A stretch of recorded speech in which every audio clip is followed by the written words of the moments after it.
Flash floods in Sichuan's Jinyang County killed 4 people and left 48 missing, while 5 people were arrested for making false reports.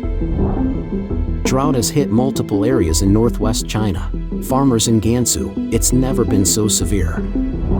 Japanese eateries in Wuhan were packed despite the CCP's efforts to stir up anti-Japanese sentiments. A new way to make money, students are charged 200 yuan for napping on their desks. Many places in China require retirees to demonstrate that they are alive to receive pensions. It's all covered in today's China Truths. Flash floods in Sichuan's Jinyang County killed 4 people and left 48 missing, while 5 people were arrested for making false reports. Sichuan authorities issued an official statement on August 30th, shedding light on a devastating flash flood incident that struck Jinyang County in Liangshan Prefecture on August 21st. The catastrophe resulted in the obliteration of an expressway construction site, claiming the lives of 4 individuals while leaving 48 others missing and presumed lost. The Sichuan government, responding to mounting concerns, held a press conference on the morning of the same day, spotlighting the flash flood disaster in Jinyang County. The calamity's impact extended to a construction site housing 201 personnel during its occurrence. Before the catastrophe, reports revealed that the flood control and emergency departments had issued several warnings about the construction project. Regrettably, despite receiving these warnings, the project's responsible safety personnel and on-duty workers failed to follow the required safety protocols. This infringement of duty has resulted in the arrest of 5 people, including Liu from the project department and members of the labor service company. All stand accused of either failing to report or falsifying information regarding the safety-related incident. CCTV News had previously reported that the flash floods wreaked havoc in Jinyang County, Liangshan Prefecture, around 5 a.m. on August 21st.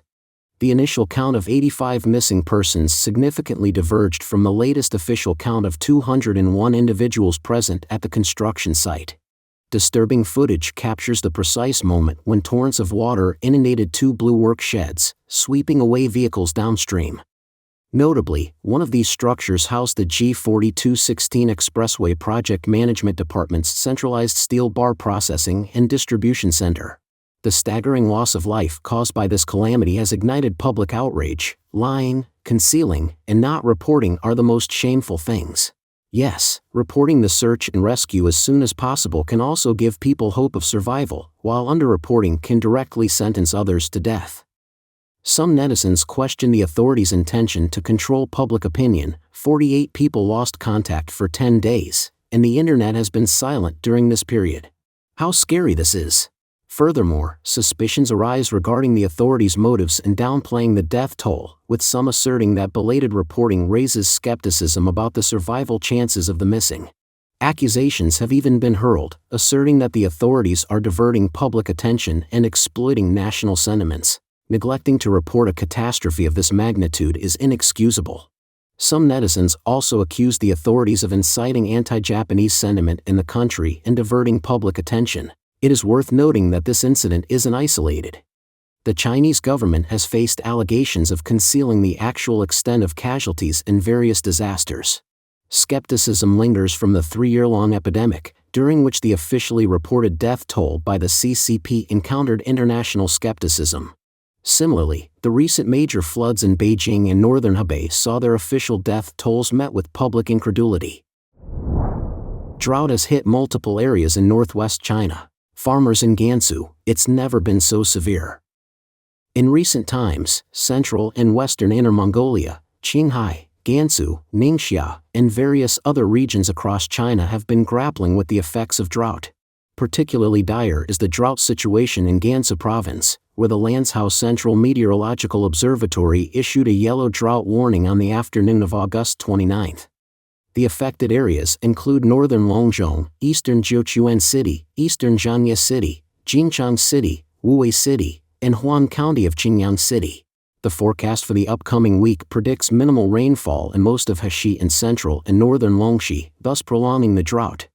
Comparing the current period to previous years, rainfall in the Heshi corridor in various locales within Longzhong has diminished by 20% to 70%.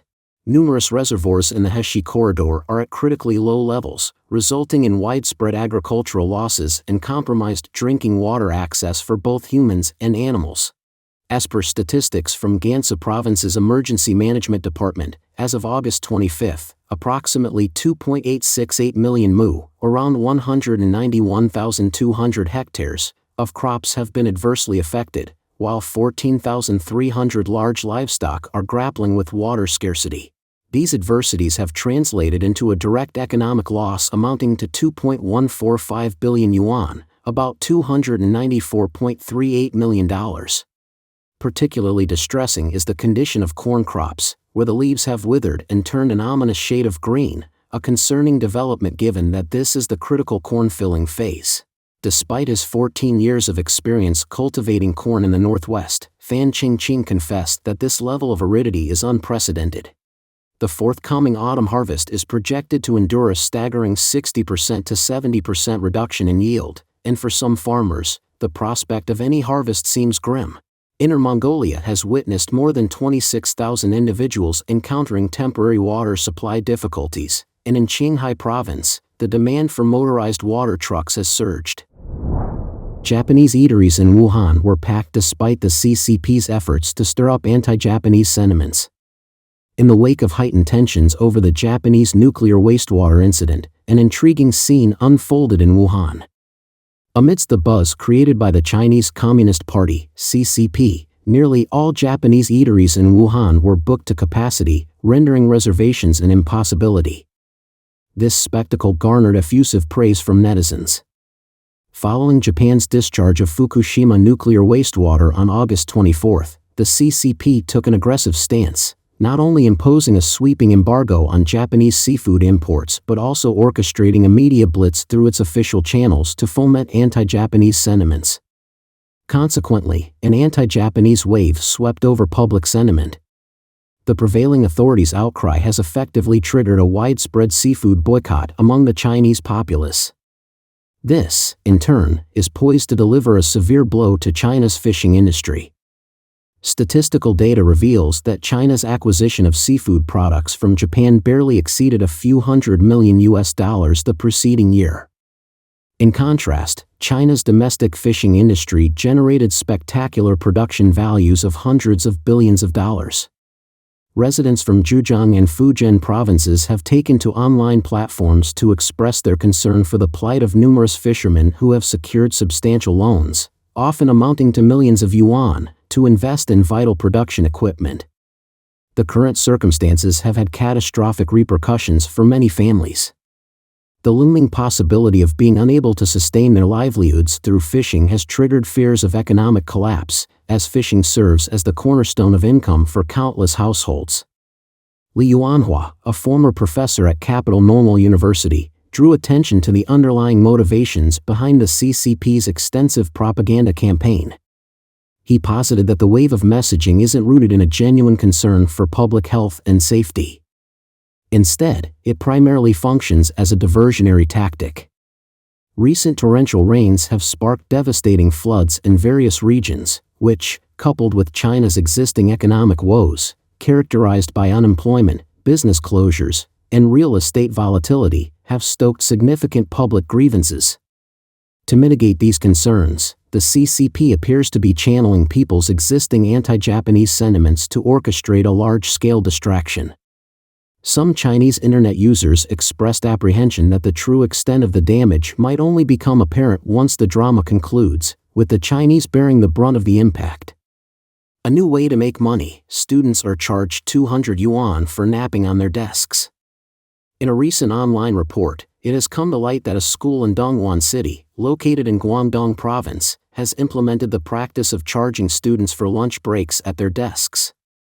Confirming this information, local media sources from mainland China have verified that the school's policy of levying lunch break fees is an officially sanctioned regulation within Dongguan City. The matter gained attention when screenshots circulating on the internet displayed a message sent by a teacher to parents. The message outlined 3 options available for students during lunch breaks: opting to lie face down, incurring a charge of 200 yuan per student per session, resting on classroom lunch mats, with a fee of 360 yuan per student per session, or utilizing beds within a designated nap room, incurring a charge of 680 yuan per student per session. The message emphasized that parents should thoroughly review these choices and make selections under their preferences. Mainland China media reports have specifically identified the incident as occurring at Jinyang School in the Human District of Dongguan City. School personnel officially confirmed the accuracy of this information on August 29. They further clarified that the fee structure had been established based on a governmental directive released in March of this year. This directive received endorsement from both the Education and Development departments as well as the Reform departments. Parents have the autonomy to make a voluntary selection regarding this fee or allow their children to return home during the lunch break period. In response to the situation at Jinyang School, the Municipal Education Bureau has initiated an investigation to ascertain the legality of the fees in question. The Dongguan City Development and Reform Bureau staff have expressed that they consider the fees charged by Jinyang School to be reasonable. They clarified that the charges for lying down during the break are primarily calculated based on the costs associated with supervising students during lunch hours. The news has spurred various reactions from online users, many of whom have expressed ridicule towards the situation with remarks like, "You have to pay for sleeping." Caring about the next generation starts with collecting money, and even using the toilet has to be charged.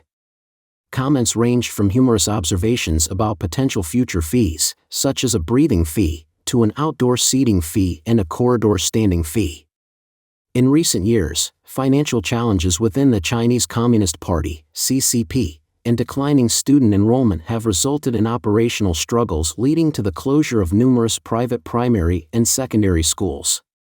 This financial strain has also impacted some public schools, leaving them with insufficient funds. Many places in China require retirees to demonstrate that they are alive to receive pensions. Every month, a significant portion of China's population relies on pension payments as a critical source of income.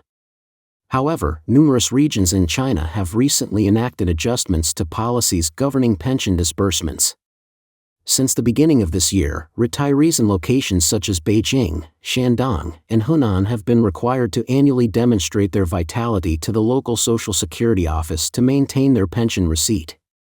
Astonishingly, this validation requirement persists even for bedridden individuals, demanding their physical presence at the Social Security Bureau. Concurrently, retired expatriates must go through stringent qualification assessments carried out by Chinese embassies or consulates. Offering insight, Song Chun, a Qingdao resident in Shandong province, disclosed to Radio Free Asia on Monday a poignant incident. An elderly neighbor, aged beyond 90 and living directly above him, encountered an unexpected directive from the Social Security Bureau this spring. The directive compelled the nonagenarian to appear in person for an inquiry to validate his continued existence. Jia Lingmin, hailing from Zhengzhou, brought to light an intriguing facet of the process. According to Jia, retiree status in the region is typically confirmed via video interactions, eliminating the need for in-person visits to the Bureau for the live verification process. Annually, a confirmation is required, occasionally achieved through phone or video conversations, Jia explained. She recounted her 89-year-old mother's experience, expressing her surprise. "This was unfamiliar territory for us regarding confirming retirees' vitality.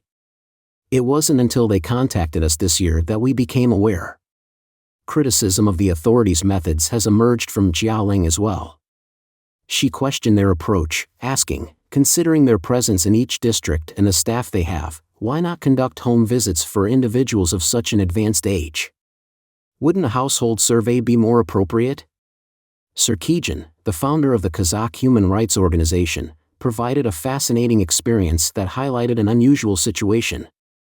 He stated that many Xinjiang retirees in Kazakhstan have to prove their existence twice a year to get their pensions. In a more concerning twist, some Xinjiang Kazakhs who fled to Kazakhstan had their pensions revoked because they participated in rights advocacy activities.